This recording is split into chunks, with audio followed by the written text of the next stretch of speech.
Hello friends, welcome back to the YouTube channel dictation club. आज का dictation आनंद मासिक पत्रिका से लिया गया है, जो कि 90 शब्द प्रति मिनट की गति से होगा।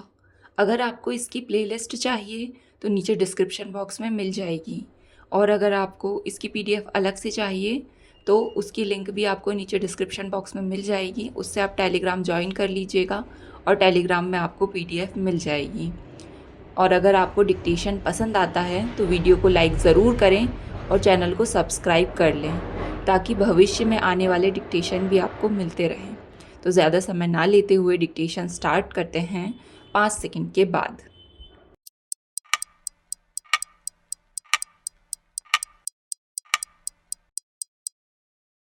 उपाध्यक्ष महोदय, हमारे देश में पंचायती राज का कितना महत्व है इसे सभी जानते हैं, क्योंकि इसका हजारों वर्ष पुराना इतिहास रहा है। विकेंद्रीकृत जनतांत्रिक कार्य प्रणाली ने निश्चय ही हमारे देश में सफलतापूर्वक काम किया है, और आज भी जहां पंचायतों का शासन स्थापित है वहाँ पर भी यह प्रणाली पर्याप्त सार्थक है। साथ ही यह मजबूत तथा प्रभुत्वकारी है, विशेष रूप से भारत जैसे देश में जहाँ संचार व्यवस्था इतनी जर्जर हो, यह और भी महत्वपूर्ण हो जाता है। यहाँ स्थानीय स्तर पर विकेंद्रीकरण बहुत ही आवश्यक है। यद्यपि हमारे संविधान के निर्माताओं ने देश के लिए पंचायती राज प्रणाली की कल्पना की थी, इसे अस्तित्व में लाने की जिम्मेदारी राज्यों पर छोड़ दी गई। हमने समय समय पर पंचायत के चुनाव कराए, लेकिन संसद सदस्यों, राज्यों के विधायकों, मंत्रियों और मुख्यमंत्री के बीच सत्ता के वितरण के प्रश्न पर आपसी हितों की जो टकराहट होती रही, उसे पंचायती राज का व्यवस्था का कारगर ढंग से क्रियान्वयन करने में बहुत बड़ी बाधा पड़ी। यही कारण है कि पंचायतों के चुनाव कभी बाढ़ का बहाना लेकर तो कभी सूखे को आधार बनाकर प्रायः टाले जाते रहे, जबकि इसके पीछे मुख्य कारण यह था कि कोई भी सही अर्थों में सत्ता में हिस्सेदारी को पसंद नहीं करता था। हमारे भूतपूर्व प्रधानमंत्री को इस बात का श्रेय जाता है कि उन्होंने पहली बार यह अनुभव किया कि अगर पंचायतों का कामकाज पूरी तरह राज्यों पर छोड़ दिया गया तो संभवतः कभी भी पंचायती राज को व्यावहारिक रूप नहीं दिया जा सकेगा। कर्नाटक जैसे कुछ राज्यों ने पंचायत कानून का अच्छा रूप प्रस्तुत किया। इस राज्य में चुनाव भी हुए, लेकिन जब सत्ता को नीचे तक ले जाने की बात आई तो राज्य के शक्तिशाली मंत्रियों और विधायकों ने राज्य के पंचायत अधिनियम में व्यक्त उद्देश्यों के अनुरूप सत्ता को नीचे तक ले जाने से मुख्यमंत्री को रोक दिया। संवैधानिक संशोधन के बाद यह सभी राज्यों के लिए अनिवार्य हो गया है कि वे हर 5 वर्ष बाद पंचायत के चुनाव कराएं और कानून अनुसार सत्ता को नीचे के स्तर तक ले जाएं।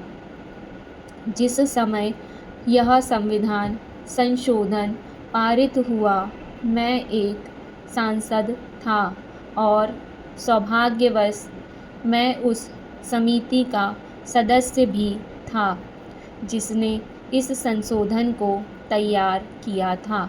बहुत सी बातें राज्यों को तय करने के लिए छोड़ दी गई हैं।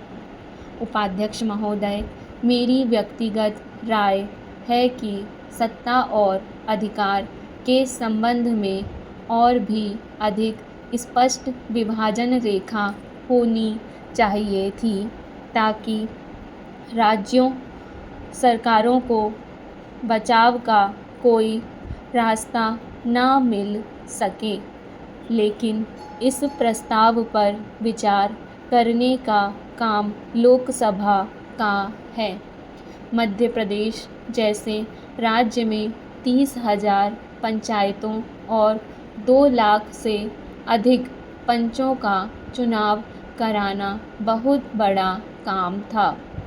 हमने अपना चुनाव आयोग और वित्त आयोग बनाया, लेकिन लोगों ने कहा कि ग्रामीण क्षेत्रों में हमें पर्याप्त महिला उम्मीदवार नहीं मिल सकेंगी। राजीव गांधी ने गांव की श्रेणी की प्रथा को ठीक ही देखा था कि गांवों में कमज़ोर वर्ग के लोग कभी भी उस स्तर पर सत्ता में भागीदारी का अवसर नहीं पा सकेंगे। हमारे सामने एकमात्र विकल्प यह था कि महिलाओं, अनुसूचित जातियों, अनुसूचित जनजातियों और पिछड़े वर्गों के लिए सीटें सुरक्षित कर दें। इसलिए हमने यह आरक्षण देने का काम शुरू किया। लेकिन यह प्रश्न उठाया गया है कि किस प्रकार अलग अलग चुनाव निशानों सहित 4 अलग अलग पेटिकाओं में एक निरक्षर ग्रामीण यह जान सकेगा कि पंच के लिए हवाई जहाज़ के निशान पर, सरपंच के लिए डोलची के निशान पर, ब्लॉक सदस्य के लिए बैलगाड़ी के निशान पर वोट डाला जाए। फिर भी हम अपने कार्यक्रम के अनुसार चलते रहे। हमारे पास अलग अलग रंगों के मतपत्र थे और आश्चर्य है कि मतदाताओं को अपनी पसंद के उम्मीदवार का चयन करने में कोई कठिनाई नहीं हुई। हालांकि इस चुनाव में कुछ पैनल भी थे। प्रत्येक शक्तिशाली व्यक्ति के पास पंच से लेकर जिला परिषद सदस्य का अपना पैनल था। इस घटना से भारतीय मतदाता की परिपक्वता का पता चलता है।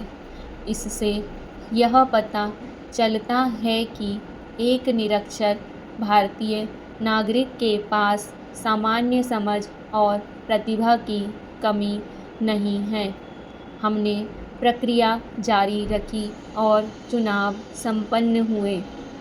जब सत्ता के हस्तांतरण की बात आई तो उन वर्गों ने जो पंचायतों के साथ सत्ता की हिस्सेदारी में हिचकिचाहट दिखा रहे थे, इस समय विषय को फिर उठाया और राज्य मंत्रिमंडल की बैठक शुरू होने से एक दिन पूर्व मेरे कुछ सहकर्मी मेरे पास आए और उन्होंने पूछा, क्या आप सचमुच इन मामलों के प्रति गंभीर हैं? मैंने कहा, यह एक ऐसा वचन है जो हमने स्वयं ही किया है और इससे पीछे हटने का प्रश्न पैदा ही नहीं होता है।